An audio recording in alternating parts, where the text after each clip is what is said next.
folks, I'm Will, and this is Our UFO and ET Continuum. Hidden between the dark and sleazy layers of UFO conspiracy, tucked neatly away in some far away alien graveyard, and only found within the mostly unstable matrix that is the internet, is my guest today, Roger Phillips.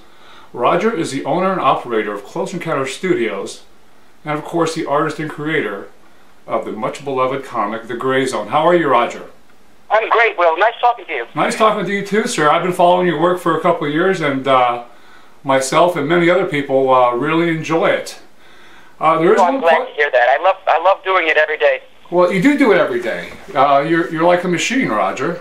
I am. You know, it was always a dream of mine to be a daily cartoon strip. So I said I'm going to take the discipline, and I'm gonna try to do it every day. And it's been going good for now about 3 years. You have been doing it about 3 years, because I've been doing a little research on you. I'm finding a lot of stuff from a couple of years. When I go back to 3 years, did you have a rough time getting this started, or did people love you right from the beginning? You know, it would tick off pretty quickly. You know, with the miracle of the internet and Facebook and Twitter and Instagram, you can find an audience pretty quickly. You know, as long as you know, kind of post somewhat regularly, you'll get a pretty decent following pretty quickly. Okay, yeah, well that makes sense. I know it's a tough business though on the internet, and people can be pretty rough sometimes. Did you ever get any abuse from trolls, as we used to like to say? You know what, I was kind of bracing myself for that, and thankfully it really never happened, and I'm amazed that I haven't gotten anything negative. You know, I tried to be, you know, somewhat, you know, interesting without kind of stepping on too many toes, but trying to making the ideas more of the thrust of the cartoon than being just controversial, just for the sake of being controversial. Yeah, some of your stuff is quite controversial, Roger, and that's, I think, what most people love about you. And it's obvious you do have some kind of knowledge about the UFO field. Have you been a UFO fan, as we say, for years and years? Absolutely. You know, in 1984, 1985, I'm here from the Hudson Valley here in upstate New York, and there was a very famous boomerang-shaped UFO that was traveling, you know, southward towards New York City. And, you know, I was in high school, and my friend said, "You got to go outside. There's something crazy in the sky." And, you know, we were these, you know, the high school kids, and we ran out in the backyard, and we saw that very famous, you know, that ship. It was one of the largest mass sightings in American history of a UFO. And then from that moment on, you know, I was hooked. Well, so that kind of eliminates one of my later questions. If you do have a favorite case or a favorite phenomenon that you has attracted you over the years, obviously you're a Hudson Valley UFO experiencer. Yeah, and you know, this is a hotbed of that sort of activity, and then I became active with the Pine Bush community, you know, which also has a very famous, right. You know, in the 70s, I think that's when that whole thing occurred, and it's becoming kind of like the Roswell of the East Coast. Wow, yeah, it certainly is. Hudson Valley is very well known, and I remember reading about that case when it was going on way back in the day. But Roger, there's one question that I know people who know you and people who follow your work daily are very interested in. And let's go ahead and get that off the table right now, Roger.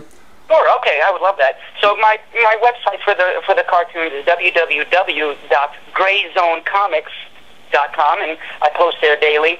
And you know, they can find me at Close Encounter Studios on Facebook, and you know, the Gray Zone Comics on Instagram and Twitter. They can follow me there as hashtag UFO Sculptor. That's my name over there. And Twitter's starting to take off for me. Yeah, you know, they're very receptive to having images being posted there now. So that's another venue for me to try to get my work out there. So that's been very helpful.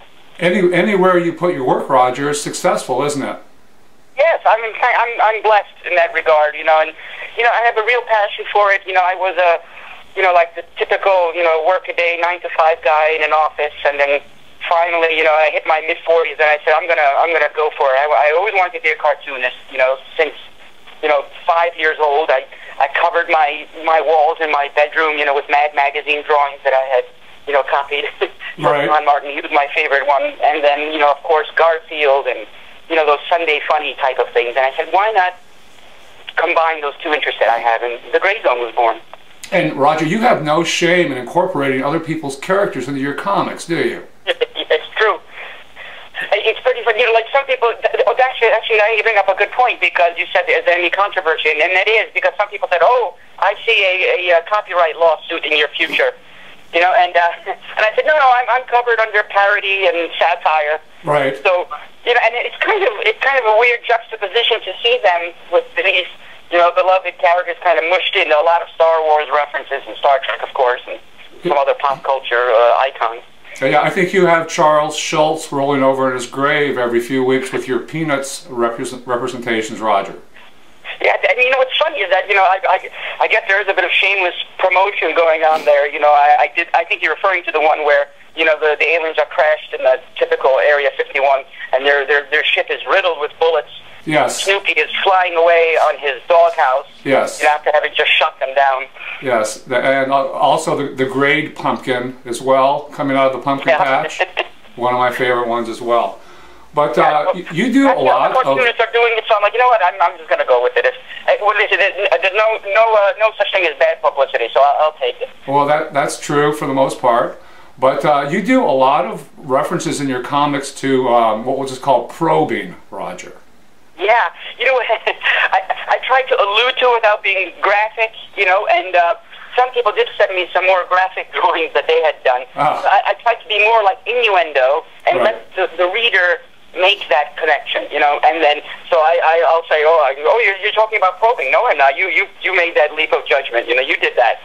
So I thought that's kind of fun and playful to have the reader make that leap of you know, logic. Right, exactly. Roger, do you have any plans to draw anything else than these little gray aliens? Are you looking to do... Some people said, oh, maybe you should try this, or try making a recurring character and that sort of thing, and then I say, you know what, I'm going to stick to what I got. And I remember when I was back in art school at FIT here in New York City, and I had a professor who said, you know what, his advice was, find something, you know, master it, stick with it, don't jump around too much.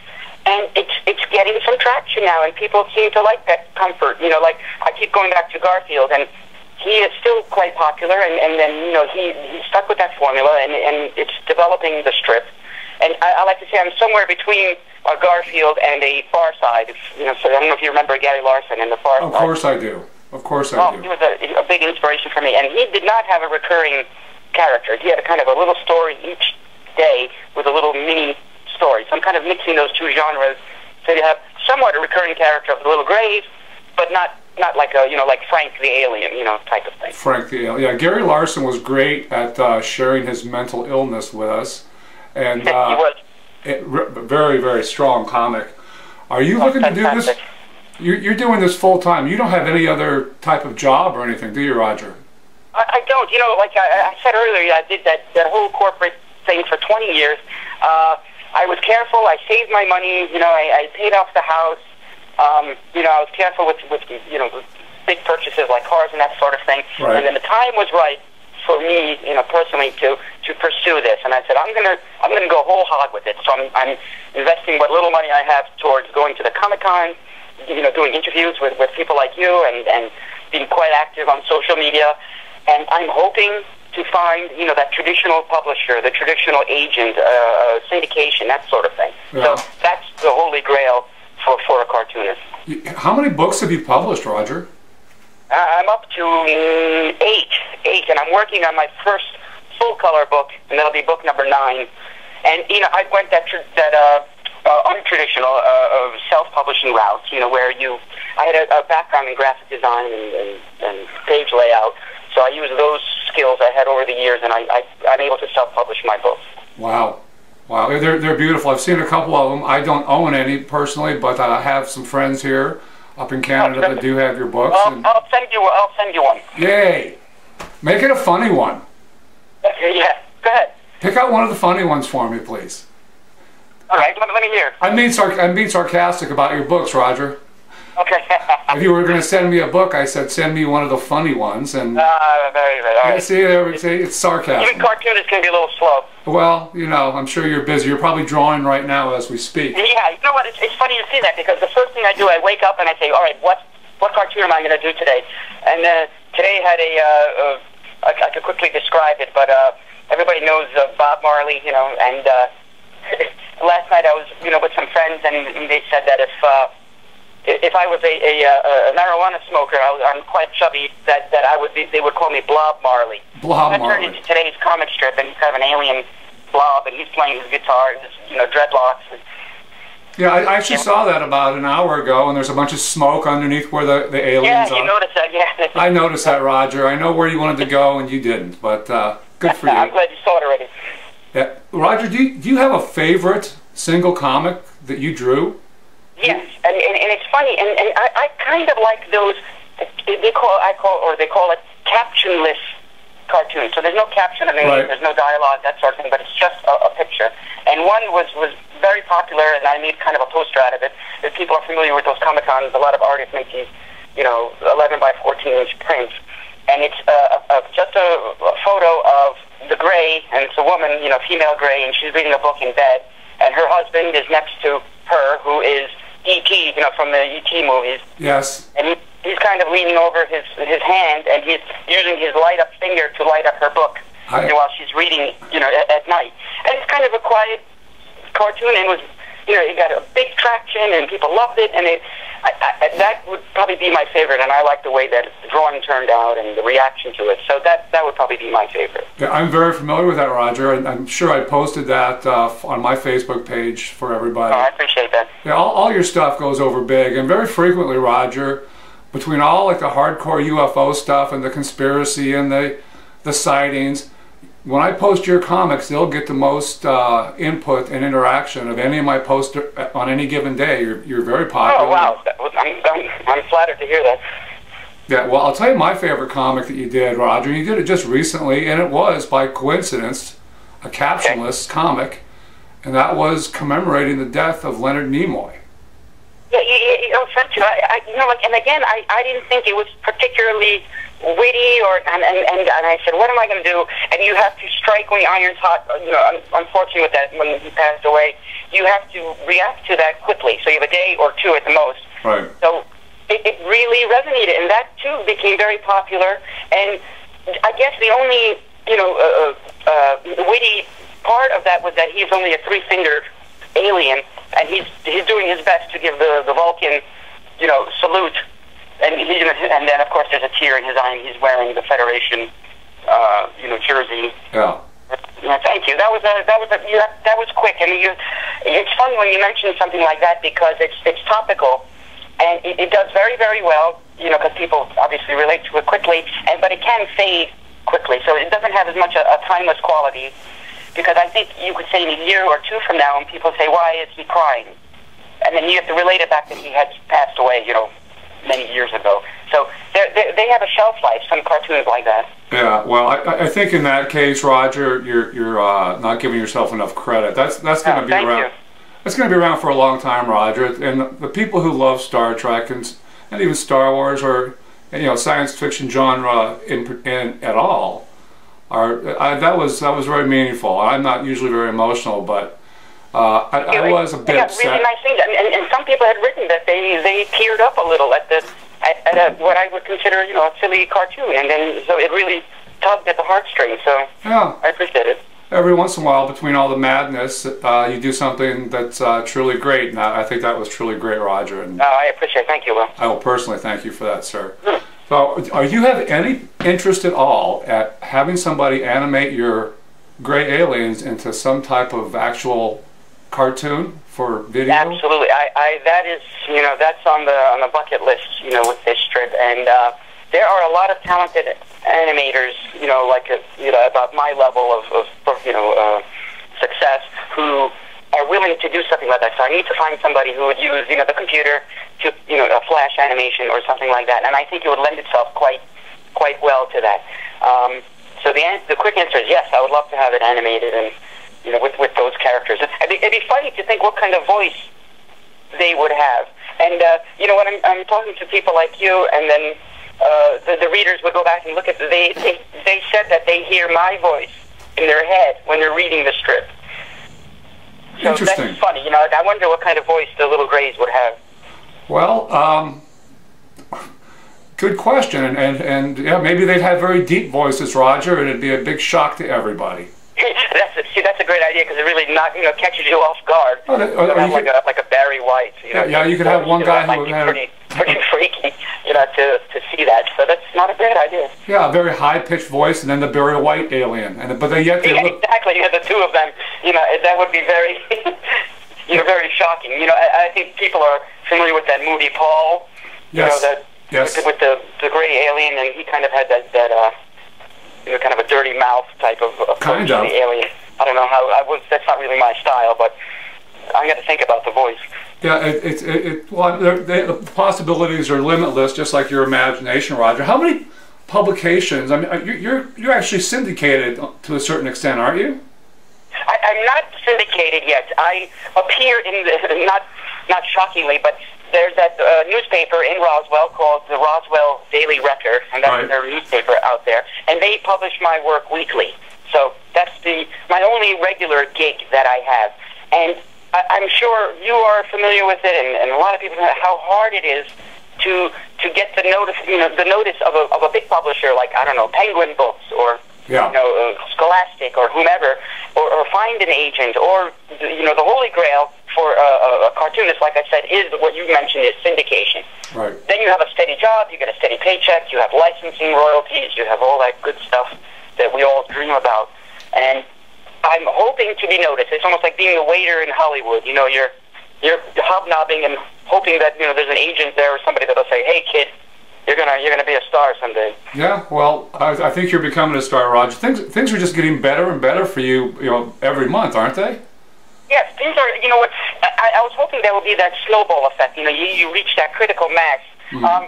I was fortunate enough to meet Mr. Gallagher, who is drawing Heathcliff. I don't know. Do you remember Heathcliff? Absolutely, Roger.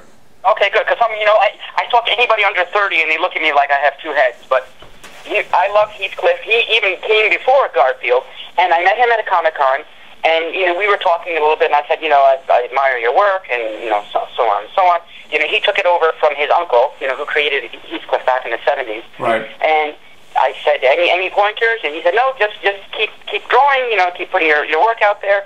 And then he said, are you on Facebook? I said, yeah. And he said, how many readers or fans do you have on Facebook? And I said, about a little over 13,000. And he says, wow, that's great. He said, Heathcliff has a little over 6,000. Yeah. Yeah. And I said, wow. I'm like, here's a real established thing. So I'm still trying to unlock the secret to becoming a professional cartoonist that can live off the earnings from my drawings. Yeah. Are you married guy, Roger, or do you have a wife? No, single guy, and that probably wouldn't be as a shock, because I don't think if I was a family man I could do it. I met other very talented people at all these Comic-Cons, and they are, most of them, of course, married and have kids, and they told me that they cannot devote enough time to it. So they're doing it part-time, and it's even more difficult to do it part-time. Yeah. So I'm able to devote full-time. If there's a show, I go to it. If there's an event, I go to it. If somebody wants to talk to me, I can go. I have a great flexibility, so I'm lucky in that regard that I can just pack up and run to the next event. You're located in New York State, Roger? Yeah, I'm about an hour north of the city. Okay. My art education is from New York City. I was exposed to all the galleries, and then the great artists, and then there was a cartoon gallery down there, and I was able to meet these famous cartoonists and things like that. And I have a little bit of an animation background, and so I'm like I said, I'm in that Hudson Valley area, about an hour north of the city, and it's a good place to be for an artist. How many shows, how many conventions and shows do you think you're doing a year now? Oh gosh, I've got to be up to 30. Really? And then the next one's going to be in New York City. They have what's called a New York Special Edition, and it's similar to the New York Comic-Con, which is that monster show that I was lucky enough to go to about 2 years ago, and that's going to be this June 6th and 7th, and it's very creator-centric. So it's going to be filled with talented artists and so on. The guys who draw Spider-Man, and the guy who does Thor. And what's funny is that I'm mixed in with these comic guys, but I consider myself a cartoonist, because this is kind of the Sunday funnies type of thing, and I hope it's not dying as an art form. Well, that's up to you, Roger. The newspapers aren't doing well.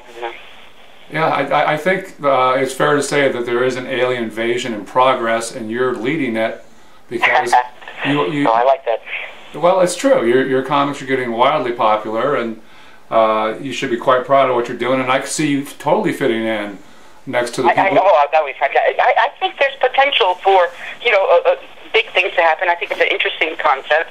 I remember I said, I feel like I made it because a very pretty young woman down in Florida has a few tattoos of my aliens on her.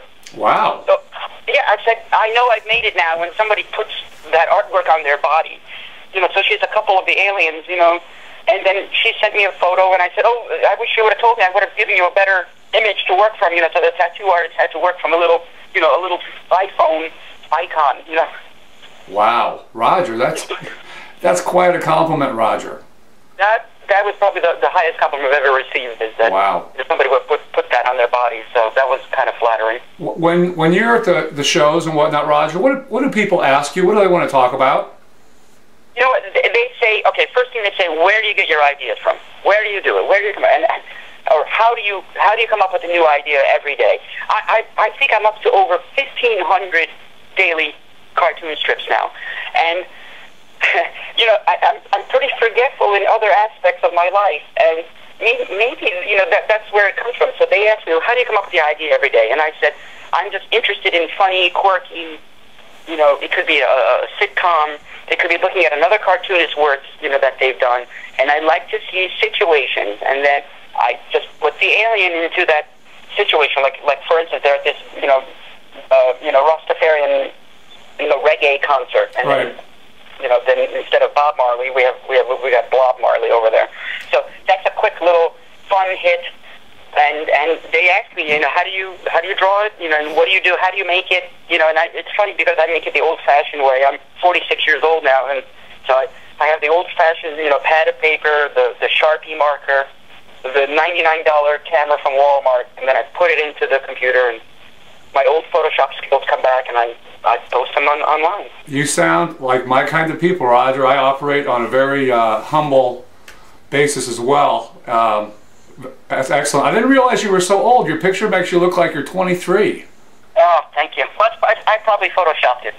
Well, I Photoshopped it too, so you look great. What's interesting, because you mentioned, the age, that many references that I make, somebody under 30 or 20 years old doesn't understand these references anymore, Right. And so that's a challenge, and Facebook can tell you your demographic, people who are reading it, yeah. and it says, when I look at it, between 35 and 45. So those are the people that are reading my strips. So when I get younger people, I'm very excited about it because I want to make sure that I'm relevant. Most of them never even heard of Mad Magazine. Yeah. Well, like, what is that? That makes me feel old. Well, you try to explain spy versus spy to somebody under 20, and you're... exactly. They're like, what? Yeah. What is that?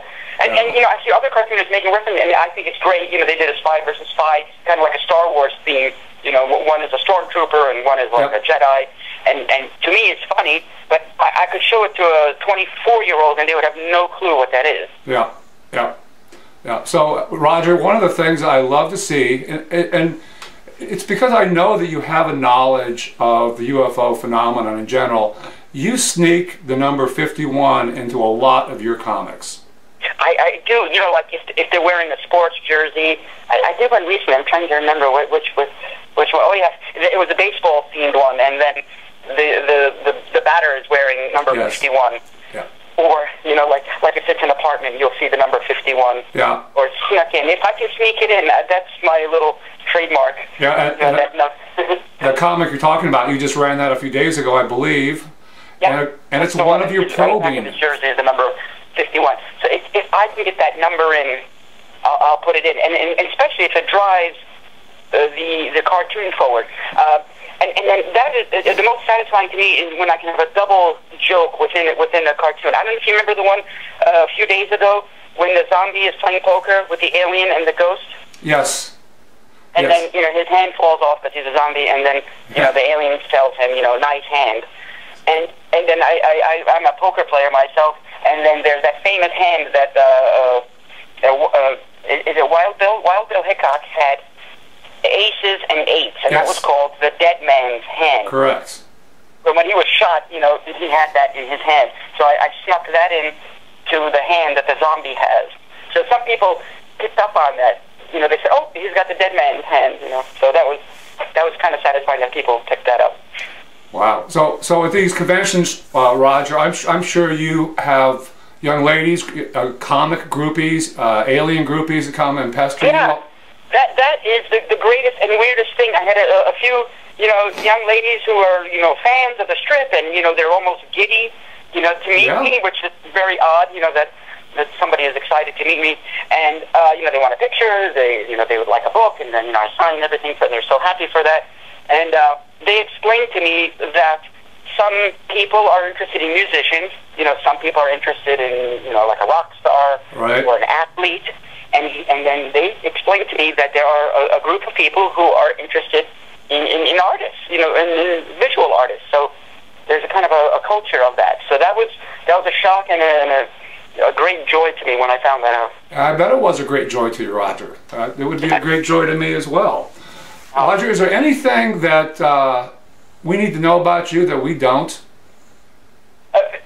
You know, I would say that I'm an only child, and I think that might have been part of it. You know, because as an only child, you have to entertain yourself as a kid, and I always enjoyed drawing. You know, I took all the art courses I could, and you know, and then that was, you know, a big, you know, part of my life, and then where it led me to where I was. My parents were always very encouraging, you know, for that. So I think that's a nice thing to know. And my father now, you know, he's still around. He's a big fan, and he loves the work, and he says, "Go for it." And, you know, don't worry. You know, someone said, you know, to make it in this business, it's a 1 in a million shot. But if you don't do it, it's zero. So that's kind of my philosophy. Is, you know, I know the odds are hard to make it, you know, in the big time, but I'm going for it. Well, Roger, I want to thank you for being with us today, and deeply appreciate your work, and I really appreciate your time, because I know you're very busy. I love talking about it, and I appreciate your time as well. Yeah, I will let you get back to work. I'm sure you're hard at it. And yeah, I got to work on tomorrow's strip. There you go. Yeah, we want to see something highly impressive for tomorrow, Roger. So, now you're setting the bar high. I got to make sure I meet it. Well, you always seem to, Roger. It's really great talking to you, and it's nice to be able to call you a friend. And we'll be talking again soon, Roger. I look forward to talking to you again. Thanks, Will. Well, that was a wonderful talk with Mr. Roger Phillips. He's a talented cartoonist, very animated person, as we just saw, and wish him the best of luck. And you folks, you have a wonderful day. We'll be talking again very soon, I'm sure.